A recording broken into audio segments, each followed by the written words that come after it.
Muito boa tarde. Começa para você, pela Rede Século XXI, o programa Brasil Cristão, que é mais do que um programa, né, Drica? Muito mais do que um programa. O programa Brasil Cristão, a gente fala programa Brasil Cristão porque estamos aqui na televisão, mas é uma missão. Exato. Uma missão que nasceu do coração do Padre Eduardo para nós.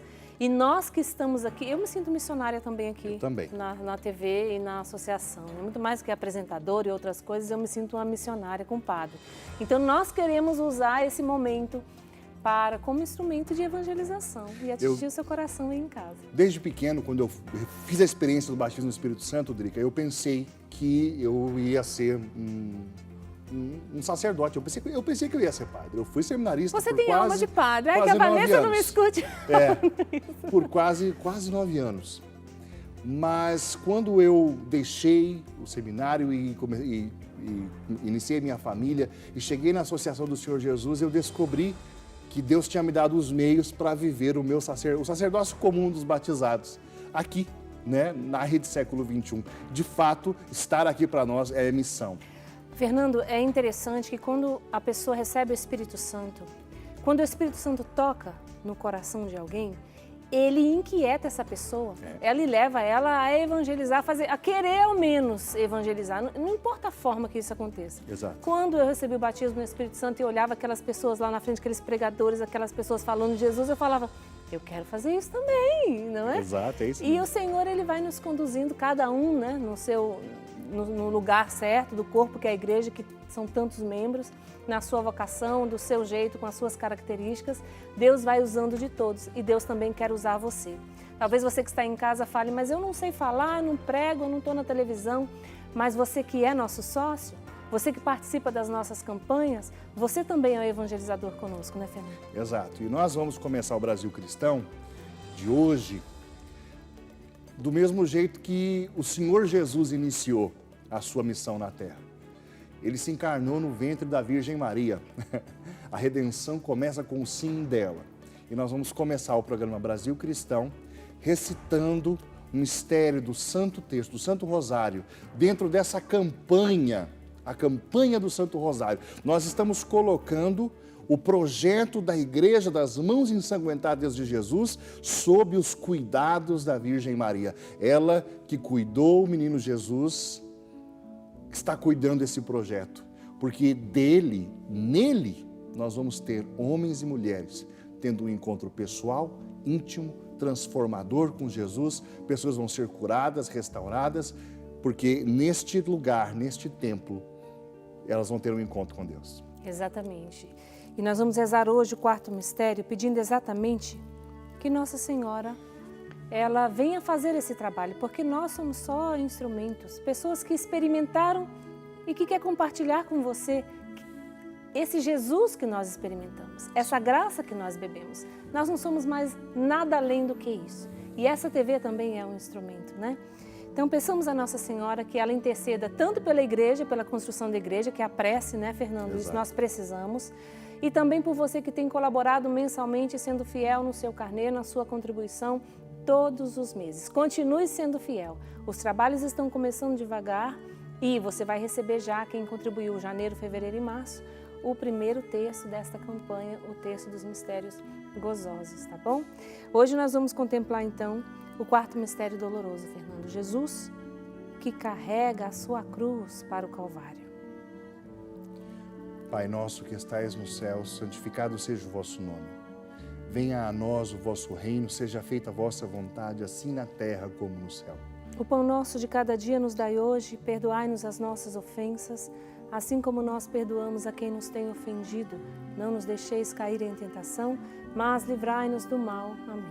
Ave Maria, cheia de graça, o Senhor é convosco, bendita sois vós entre as mulheres, e bendito o fruto do vosso ventre, Jesus. Santa Maria, Mãe de Deus, rogai por nós, os pecadores, agora e na hora de nossa morte. Amém. Ave Maria, cheia de graça, o Senhor é convosco, bendita sois vós entre as mulheres, e bendito o fruto do vosso ventre, Jesus. Santa Maria, Mãe de Deus, rogai por nós, os pecadores, agora e na hora de nossa morte. Amém. Ave Maria, cheia de graça, o Senhor é convosco, bendita sois vós entre as mulheres, e bendito o fruto do vosso ventre, Jesus. Santa Maria, Mãe de Deus, rogai por nós, os pecadores, agora e na hora de nossa morte. Amém. Ave Maria, cheia de graça, o Senhor é convosco, bendita sois vós entre as mulheres, e bendito o fruto do vosso ventre, Jesus. Santa Maria, Mãe de Deus, rogai por nós, os pecadores, agora e na hora de nossa morte. Amém. Ave Maria, cheia de graça, o Senhor é convosco, bendita sois vós entre as mulheres, e bendito o fruto do vosso ventre, Jesus. Santa Maria, Mãe de Deus, rogai por nós, os pecadores, agora e na hora de nossa morte. Amém. Ave Maria, cheia de graça, o Senhor é convosco, bendita sois vós entre as mulheres, e bendito o fruto do vosso ventre, Jesus. Santa Maria, Mãe de Deus, rogai por nós, os pecadores, agora e na hora de nossa morte. Amém. Ave Maria, cheia de graça, o Senhor é convosco, bendita sois vós entre as mulheres, e bendito o fruto do vosso ventre, Jesus. Santa Maria, Mãe de Deus, rogai por nós, os pecadores, agora e na hora de nossa morte. Amém. Ave Maria, cheia de graça, o Senhor é convosco. Bendita sois vós entre as mulheres, e bendito o fruto do vosso ventre, Jesus. Santa Maria, Mãe de Deus, rogai por nós, os pecadores, agora e na hora de nossa morte. Amém. Ave Maria, cheia de graça, o Senhor é convosco. Bendita sois vós entre as mulheres, e bendito o fruto do vosso ventre, Jesus. Santa Maria, Mãe de Deus, rogai por nós, os pecadores, agora e na hora de nossa morte. Amém. Ave Maria, cheia de graça, o Senhor é convosco. Bendita sois vós entre as mulheres, e bendito o fruto do vosso ventre, Jesus. Santa Maria, Mãe de Deus, rogai por nós, os pecadores, agora e na hora de nossa morte. Amém. Glória ao Pai, ao Filho e ao Espírito Santo. Como era no princípio, agora e sempre. Amém. Ó meu Jesus, perdoai-nos, livrai-nos do fogo do inferno. Levai as almas todas para o céu e socorrei principalmente as que mais precisarem. Graças a Deus, obrigada a você que rezou conosco. Nós pedimos, continue sendo fiel nessa missão de evangelizar com o seu carnê na mão. Vamos juntos construir a nossa igreja. E que seja rápido, nós desejamos isso, né, Fernando? Com certeza. Agora, nosso convidado especial, não, nosso apresentador especial já está aqui. Boa tarde, Padre, sua bênção. Deus abençoe. Boa tarde a todos os irmãos que nos acompanham agora pela Rede Século XXI. É um prazer tê-lo aqui. Todo meu, sejam bem-vindos na mesa. Obrigada, Padre. Sexta-feira eu cheguei atrasado. Pois é, por isso que eu estou hoje brincando com o senhor. Fui o primeiro a chegar para compensar esses juros. Exatamente. Hoje no nosso programa nós vamos continuar fazendo a nossa catequese de terça-feira, né? Terça-feira passada foi feriado, aí foi uma terça-feira atípica aqui para o Brasil cristão. Mas toda terça-feira nós temos a catequese com o Padre Douglas Pinheiro aqui conosco, nosso querido. E na terça-feira anterior ao feriado, nós falávamos das 10 razões pelas quais sabemos que Cristo ressuscitou dos mortos. Vamos lembrar, né, Drica? Vamos relembrar. Nós estamos no tempo pascal. A liturgia nos faz olhar para esse mistério, e por isso é importante que a gente esteja aqui dando essa formação sobre a ressurreição de Jesus. Porque se você que está acompanhando aí as celebrações eucarísticas, as missas, você tem visto nos evangelhos, Jesus ressuscitado no meio ali do povo, neste momento ainda, né? Exato. Então, a gente podia relembrar, né, Padre? O que nós falamos da terça-feira passada, nós falamos 5. Exatamente. Nós falamos da primeira, que foi o argumento da fraqueza de Cristo, né? Ou seja, nós estamos falando de alguém que, embora tivesse o poder de realizar curas, milagres, etc., ao mesmo tempo era alguém frágil. Exato. Alguém que se deixou humilhar, inclusive se deixou matar. Então, ele nunca deu demonstrações de que era uma espécie de super-herói. Eu lembro que o senhor falava inclusive, a comparação com os outros seres míticos, né?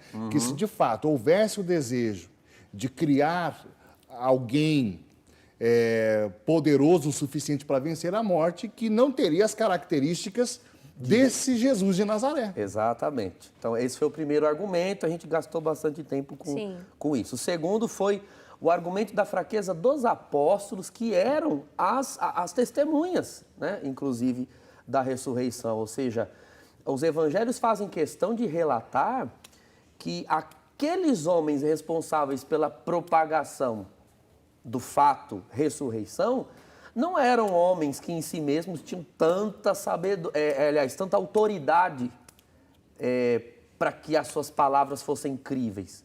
Homens de cabeça dura, homens de fé questionável, homens de soberba em diversos momentos. Então, é para deixar claro que o fato, ele se impõe por si mesmo, porque se dependesse dos pregadores dele... Vixe, O próprio apóstolo Paulo, que nós poderíamos dizer assim, não, mas Paulo até que destoa, porque Paulo era um homem culto. Só que Paulo gozava de um descrédito sem igual no meio das primeiras comunidades cristãs, porque ele era um perseguidor, Drica. A grande fraqueza dele Então, era essa. esse camarada, depois que ele se converteu, ele teve que ficar 10 anos parado, encostado, estudando, Exato. porque ele não tinha crédito para pregar. As pessoas ainda tinham medo dele. Barnabé teve que colar nele, não foi, Sim, pai? essa era foi inclusive uma informação que nós não demos naquele programa, e é a terceira razão, inclusive, a transformação de Saulo.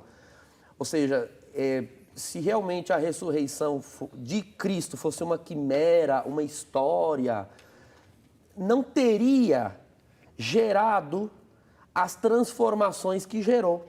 Uma pessoa da estirpe de Paulo, como perseguidor da fé cristã, jamais teria sido transformado por uma história, por uma fábula. É tão real isso e verdadeiro que os discípulos, os apóstolos conheceram Jesus ali, ó, vem comigo, me segue que eu vou fazer você pescador de homem. Aí o cara saiu seguindo Jesus, quem é esse louco? Sim. Paulo não.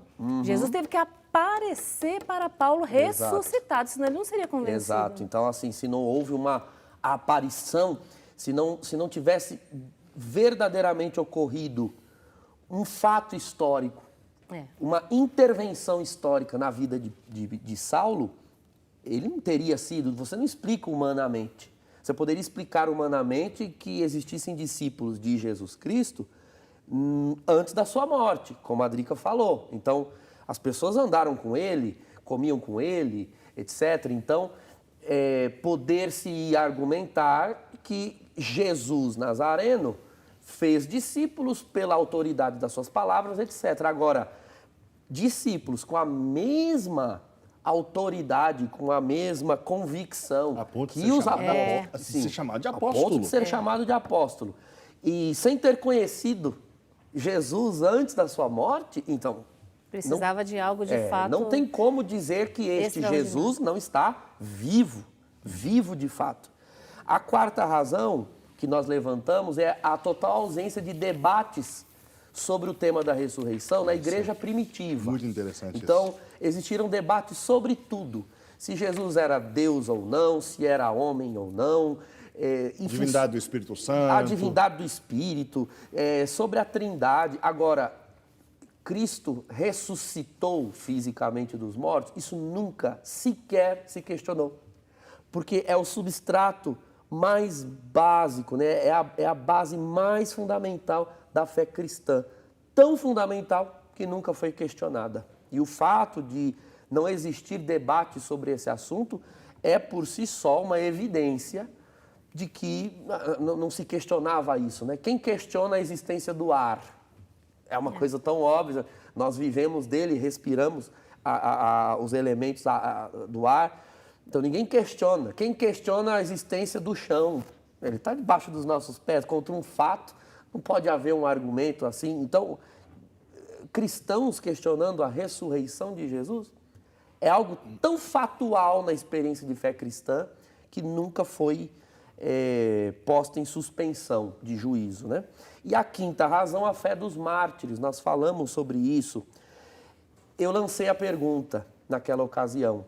Quanto tempo pode durar uma mentira? E até que ponto ela pode ser sustentada?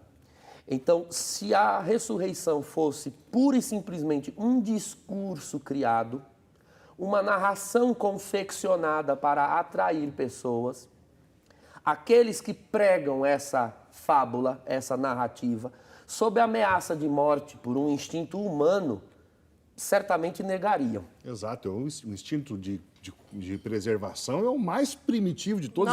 Nós até vemos alguns grupos, algumas seitas, algumas pessoas que se reúnem e de repente todo mundo se mata em prol de alguma coisa, mas logo aquilo já vira um escândalo e as outras pessoas já se arrepiam em relação àquilo, mas aquilo não dura muito tempo, né? Então é diferente.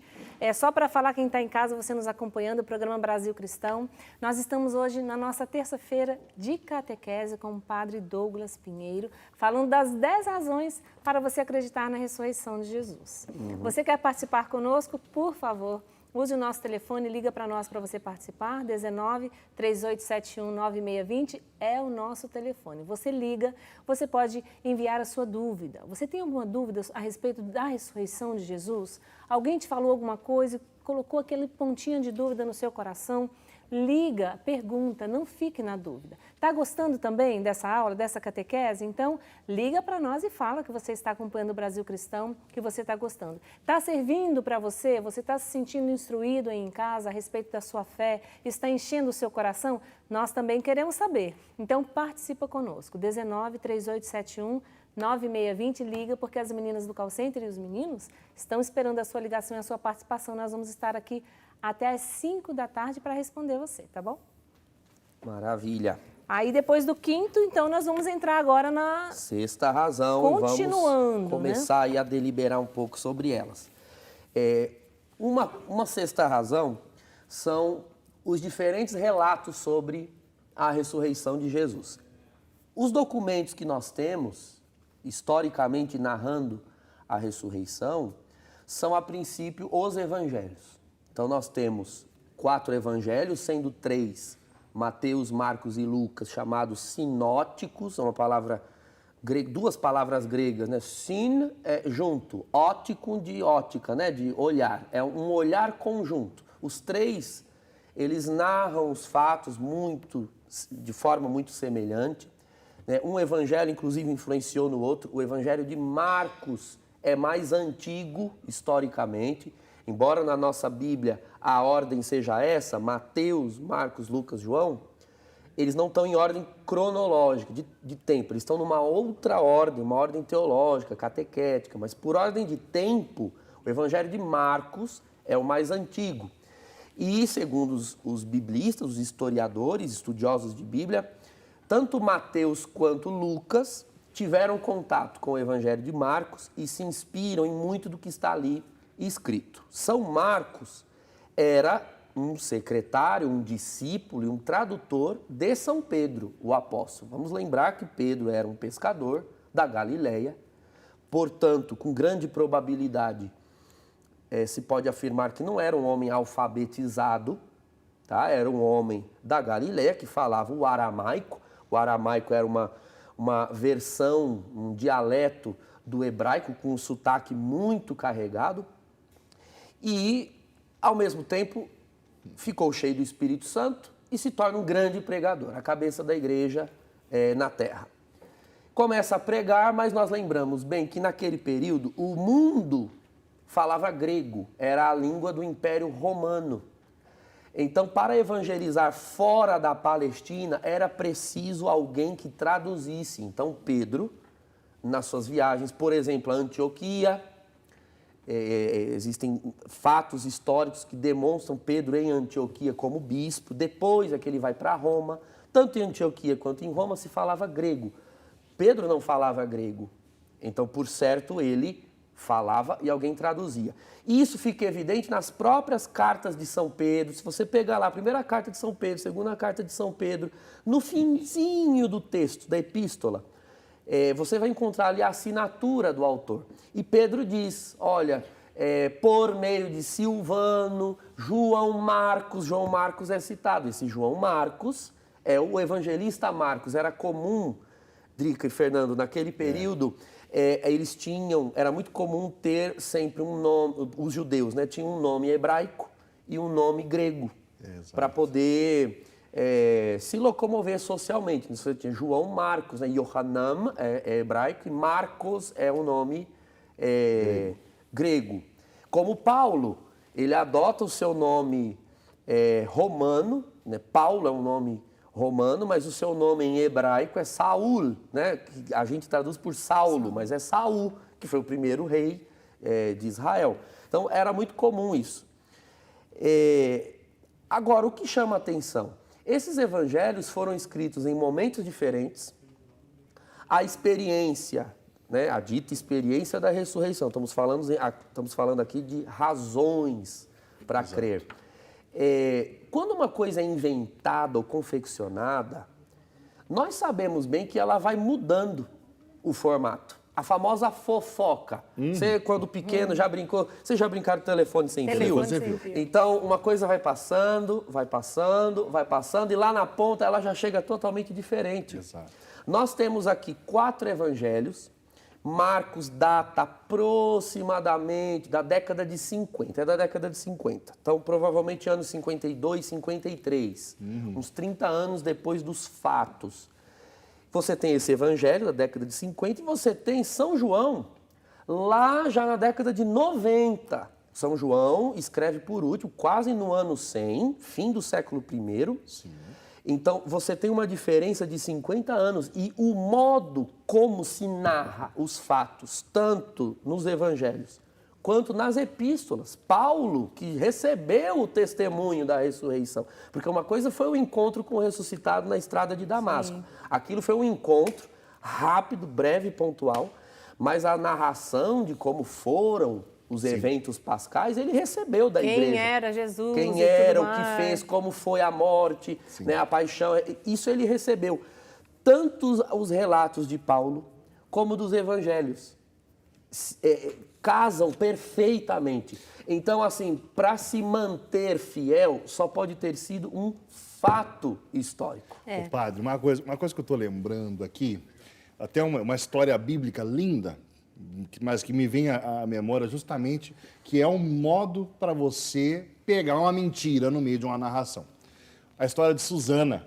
Ah, sim. É muito interessante, quando Daniel pega aqueles 2 homens que queriam ter relações com Susana e forçam, e ela diz que não, e aí eles criam uma história, criam uma narrativa, né? Vou falar para você que está em casa, isso é uma história linda do Antigo Testamento, criam uma história toda para poder incriminar Susana, e aí Daniel, cheio do Espírito Santo, o que ele faz? Ele separa os 2, Sim. ouve a narrativa de um, ouve a narrativa do outro, vê que não bate, e aí os 2 são condenados e Deus salva a vida de Susana. Exatamente. Né? Os relatos, e olha que os 2 tinham criados juntos, ó, sentaram, vamos contar isso, vamos contar isso, vamos contar isso. Combinaram. Combinou? Legal? A história é o capítulo 13 de Daniel, né? Porque não foi fato. Ela estava lá se banhando e até hoje, na criminalística... Isso que eu ia falar, a investigação de FBI. A investigação criminal é feita dessa forma. Exatamente. Por mais que você forje uma história, sempre haverá elementos que, se você começar a investigar e desejar pormenores, é nos pormenores que as pessoas vão se desdizer. As 2 testemunhas, uma hora elas não vão concordar. Ou vão confirmar, porque eu gosto muito de série de FBI, de investigação. Então, a gente vai lendo para entender como é que funciona aquele órgão, né? Se tem 5 pessoas para testemunhar e eles olham, eles podem se desdizer ou se confirmar. Podem contar até, olha, tinha um copo d'água em cima da mesa do Brasil Cristão com 2 guardanapos e a ficha. Tinha papéis em cima da mesa do Brasil Cristão e um copo. Alguém falou, esqueceu de falar que estava com a água, mas... Então, alguma coisa vai dizer. Sim. Né? E aí eles vão investigar cada detalhezinho, mas no detalhe pode... Exatamente. E vira abaixo a história ou aquela história pode se confirmar. Então, por exemplo, no Evangelho de domingo agora, você que participou da Santa Missa online, transmitida nesse tempo que nós estamos vivendo, não estamos presentes. Mas você viu que foi o Evangelho de Lucas 24. Então, estamos falando de uma narração do terceiro evangelista. O evangelista São Marcos escreve lá quase no ano 70, 20 anos depois de Marcos.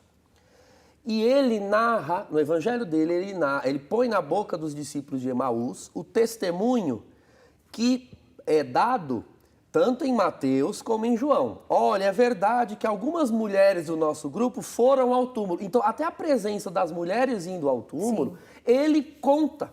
E Lucas ouviu isso de quem? De Paulo. E Paulo recebeu isso da igreja, provavelmente da igreja de Damasco. Então, assim, o fato é tão fato que ele não é... Nada se acrescenta e nada se furta. É um testemunho muito fiel.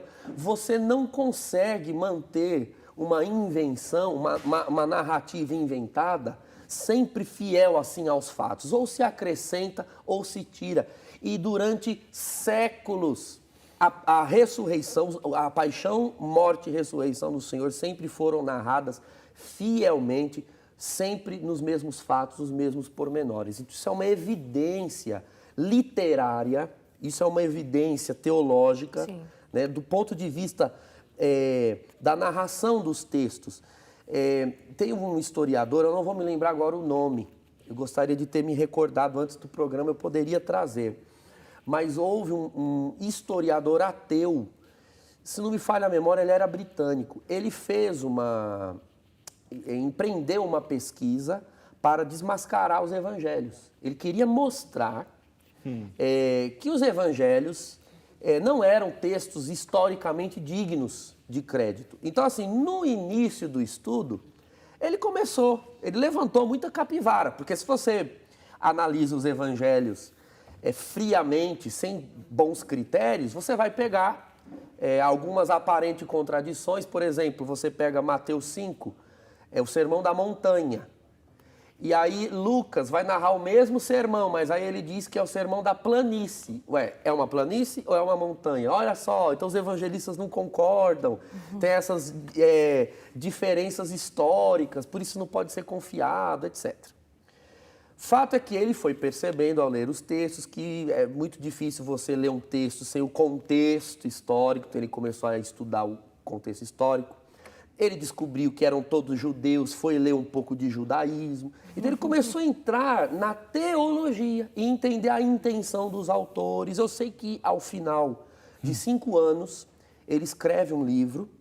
Esse livro não foi traduzido para o português, mas ele diz assim: eu construí uma forca para os evangelhos e eu tive que reutilizar ao final dos meus estudos as madeiras da forca para erguer um pedestal para eles. Nossa, ele diz essa expressão. Que lindo. Ele tem ele escreve dessa forma, né? A única coisa que eu consegui foi erguer um pedestal para os evangelhos. Olha. Porque não tem como desmerecê-los se você lê-los a partir da ótica correta. Então, esses relatos históricos, né, diferentes, esses diferentes relatos, corroboram. Ô padre, então a gente pode dizer aí que os que se dizem ateus, porque não fizeram uma investigação adequada. Não, eu diria assim, ele narra nessa obra, depois eu posso pesquisar e vocês falarem no programa o nome dessa obra mencionada na terça-feira. Ele diz que ele começou a entrar numa crise ao estudar, ao ler, e nessa crise Deus agiu e transmitiu a ele a fé. Eu não me lembro se ele de fato se tornou um cristão, mas o intuito de derrubar os evangelhos ele não conseguiu. Como cientista, ele não foi capaz de fazer. Então, o que nós estamos aqui fazendo, né, desde da outra terça-feira, mostrando que se você não quer crer na ressurreição, é uma pena. É uma pena, é lamentável. Agora, pô-la em xeque você não poderá. Porque nós estamos falando de razões, né? Pela fé, pela pregação, se você abre o teu coração e se permite convencer, o ressuscitado mesmo te convencerá. Agora, razões para não crer não haverá. Existem razões para crer. Para não crer, está fora de cogitação. Essa é a sexta, né? Os diferentes relatos. Vamos para a sétima Não agora. existem diferentes relatos. Existem diferentes relatos de um mesmo relato da mesma coisa. Agora a sétima, testemunhas oculares. Essa daqui, como as demais, né, nós fomos vendo que sempre uma razão emenda na outra. Quando nós demonstramos que existem diferentes relatos, aí vem a pergunta. Mas como foi possível sustentar esses diferentes relatos? Então, vem a sétima razão. Essas testemunhas só podem ter sido testemunhas oculares. Então, um fato... a Drica acabou respondendo, né? Quando ela deu o exemplo da mesa. Olha, éramos 3 testemunhas ali. Vamos separar as 3 testemunhas e ver se eles concordam. Se de fato o que havia em cima da mesa lá no Brasil cristão era um copo com água, com guardanapo e papéis. Pode ser que eu mencione o copo, mas não mencione a água. O Fernando menciona a água. Aí eles vão dizer, não, mas como um falou do copo, então tem sentido ter água. Porque é um fato. Pode ser que ela tenha bebido a água. Exato, mas ninguém vai poder dizer que, olha, houve alguma água ali ou algum recipiente. Ninguém vai poder desdizer. Sim. Mesmo com as testemunhas separadas. Por quê? Porque essas testemunhas foram testemunhas oculares. São Paulo, na primeira carta aos Coríntios, no capítulo 15, ele diz que houve uma aparição, os evangelhos não chegam a relatar, então provavelmente essa aparição foi bem mais posterior, mas houve uma aparição do ressuscitado a 500 irmãos, simultaneamente, 500 viram o ressuscitado.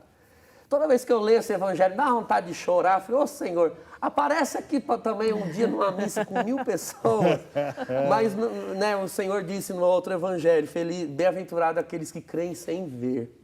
Então, nós somos bem-aventurados. Mas, brincadeiras à parte, o fato é que 500 pessoas viram.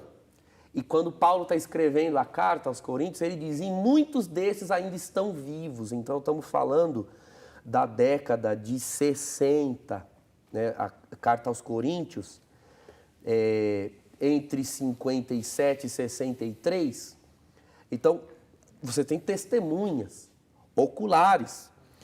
Então, é gente demais para confabular uma mentira. Entende? Como nós falamos da fé dos mártires, dos diferentes relatos, você vê cada vez mais no desenvolvimento das escrituras, cada vez mais testemunhas oculares. Então, nós não estamos falando de pessoas que receberam o testemunho. Nós estamos falando de testemunhas oculares.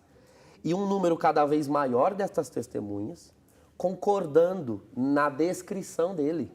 Não tem como ser uma mentira, porque senão esse testemunho, ele ia se desviar, ele ia se desfazer, ele ia se desfigurar, e o modo como as testemunhas vão... ia ser fake news, né, padre? Ia virar fake news, cedo ou tarde. Eu acho muito interessante pontuar isso para você, a beleza... Né, de quando nós afirmamos, uma das colunas da igreja é a sua apostolicidade. Nós, o testemunho dos apóstolos, né, as testemunhas oculares, de modo especial os apóstolos. Nós temos aqui, Paulo, o padre estava falando, Paulo menciona mais 500 e por aí vai, né? Mas aquele, né, é bonito quando você vê a história da igreja, você tem o período dos apóstolos, depois você tem os padres apostólicos, ou seja, os bispos que conviveram com os apóstolos. Depois você tem os bispos que conviveram com quem conviveu. A referência é sempre os apóstolos. Né? Quando você pega um bispo, este recebeu a imposição das mãos daquele, que recebeu daquele, que recebeu daquele. Você sempre vai chegar a um dos apóstolos. Exatamente. Isso é muito interessante. Isso é fortíssimo. E pelo que deram a vida esses apóstolos?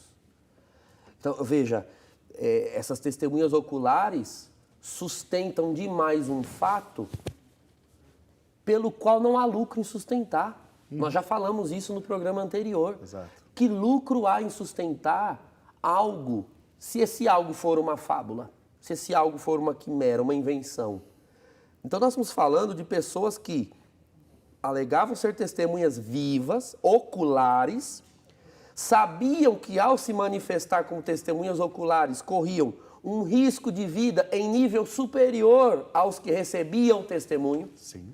Porque a perseguição por parte dos romanos e por parte dos judeus era muito mais acirrada contra as testemunhas oculares. Exato. Quem recebia o testemunho pela pregação ou pela fé, bom, eles eram até considerados, no caso dos judeus, como vítimas. Nós vemos em Atos 9 que Paulo recebe cartas de recomendação de Jerusalém para passar pelas sinagogas, prendendo os cristãos e exterminando, porque eles estavam tornando os irmãos, no caso os irmãos judeus, vítimas das suas fábulas. Nossa, qualquer semelhança com a realidade era coincidência. Então, nossa, eles estão sendo vítimas. Quem que a gente tem que prender? Quem que a gente tem que eliminar? As testemunhas oculares. Então, essas pessoas corriam um risco muito maior. Sim. Sabiam disso, mas não se furtavam de assumir.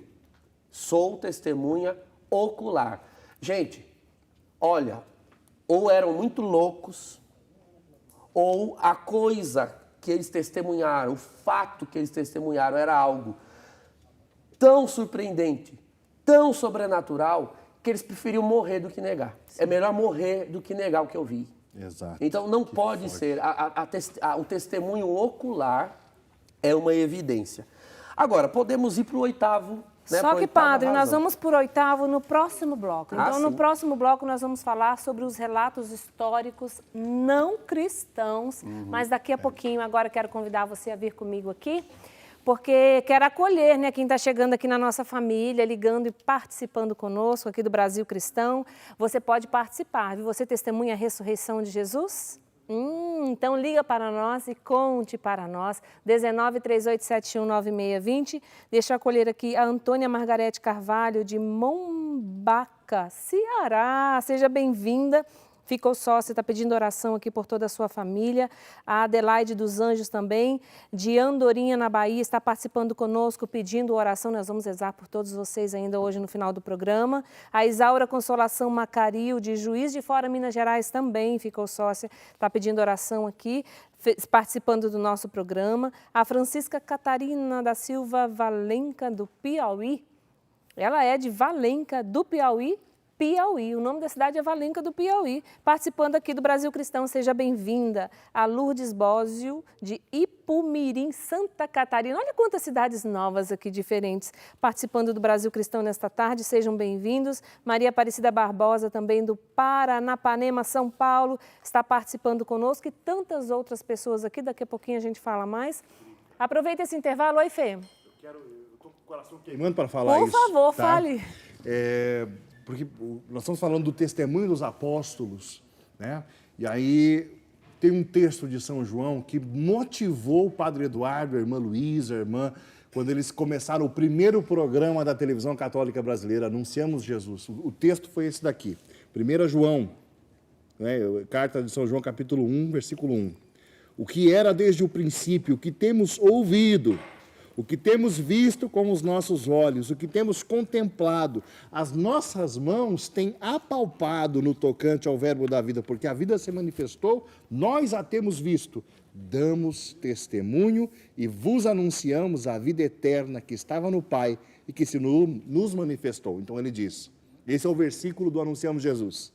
O que vimos e ouvimos, nós vos anunciamos. Glória a Deus. Essa é a nossa missão aqui, e você que é sócio também é missionário conosco nessa missão que nasceu do coração do Padre Eduardo, que nasceu do coração de Deus. Então, participe conosco, aproveite o intervalo agora e ligue para nós, 1938719620, e nos conte se você é testemunho da ressurreição de Jesus. Já já a gente volta.